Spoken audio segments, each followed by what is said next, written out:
Ladies and gentlemen, let's Gaming to the video. Let's discuss frame rate, shall we? It's a bit of an old chestnut, but I think Cort Stratton has actually hit the nail on the head just recently. If you're not too familiar with Cort Stratton, he's known as Post Goodings over on Twitter. He is the PlayStation 4's Ice Team programmer, so in other words, of course, works for Sony, and he helps develop the PSSL, which is the PlayStation shader language, as well as improvements in API for rendering games, and so on and so forth.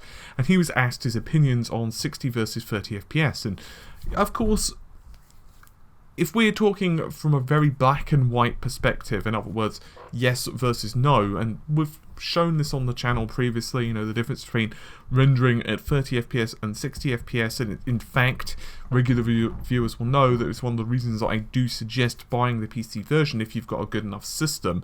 The 60 FPS just does play better, or, you know, ideally you'll be playing at 120 FPS, but, you know, you get the idea.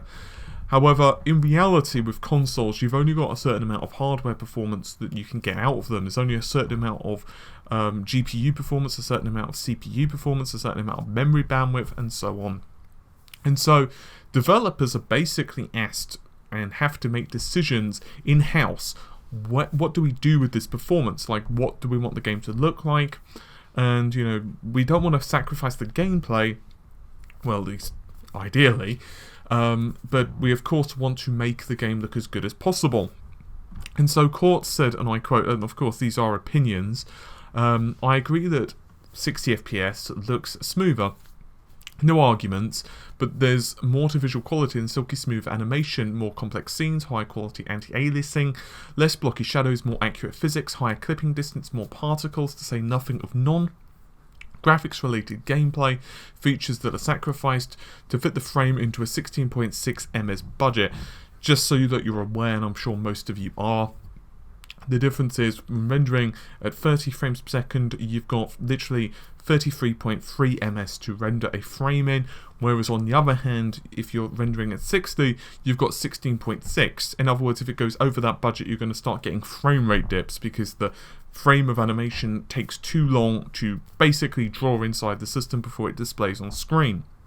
He then goes on to say that, of course, personally I'd rather have all of that and more than smooth animation. If smooth animation is your number one priority, then 60Hz plus for the win. Yes, input latency and smooth animation are clear benefits of 60Hz, and in some genres, for example FPS and fighting games, that's the key. Now, that to me is a fair quote, because while a couple of people have questioned him when he said that, I actually agree with him. As I mentioned at the very start of this video, ideally 60 frames per second would be the way to go on all console games, but there is a finite amount of GPU rendering time that you've got. And so, on console games, developers have to make a decision. What I don't agree with developers is when they kind of lie. When developers say it's for cinematic reasons, or for games to look more cinematic and it plays better at 30Hz, that's when I think it's kind of taking the piss. And we all know with developers, so I'm not going to go into the list because by now they're synonymous, so it's just kind of picking them at this point. But when you start getting huge ass borders on, basically the game is equivalently running at 800p, it's technically 1920 by 800 because it's got these massive black borders, and then of course you've got, in addition to that, running at 30 FPS, and they say it's for the cinematic experience. That I don't think's cool. But if developer happens to say, you know what, we're running the game like this because we think that for the title that we're working on, 30 FPS, we've done a lot of internal testing. We think that the higher visual quality, the higher resolution, the better anti-aliasing, the better draw distance, and so on, looks better. And let's just be totally honest, for a lot of open world games, you don't really have the choice.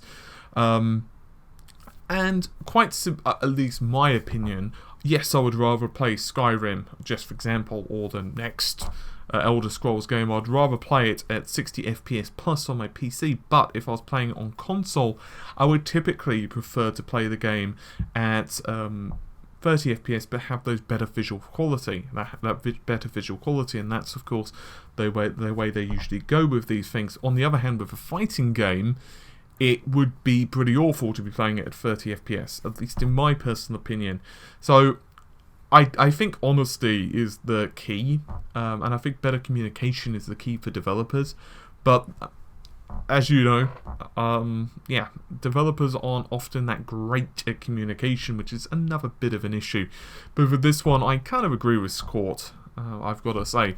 Anyway, it's been a bit of a short video today. It's kind of a bit of a day off for me, to be honest with you. I'm doing a few other bits and bobs, but we'll be back over the weekend to do a lot of analysis stuff. It's been a bit of hectic the last couple of days, as some of you will probably know who are regulars on the channel, working on new banners. Of course, we've got new video overlays now that are kind of in place.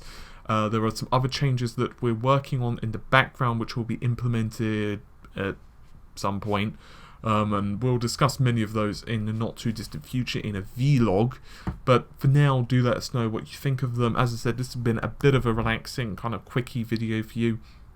Just kind of keep you apprised of what's going on. But we'll be going through more, including the Microsoft SDK leaks and so on. I do have the documents that I've made some notes on top of the 7th CPU full analysis that we did a while back, of course, when we were going even into some of the internal changes of the Xbox One CPU, as well as the GPU specific optimizations that Microsoft have included.